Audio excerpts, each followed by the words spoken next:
मोदकं सदा विमुक्तिसाधकं कलाधरावतंसकं विलासि लोकरक्षकम्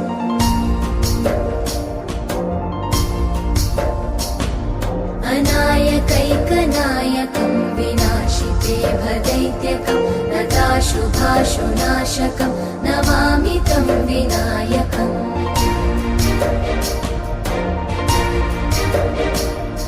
न तेतरातिभीकरं नवोदितार्कभास्वरं न मत्सुरादिनिर्झरं न ताधिकापदुद्धरम्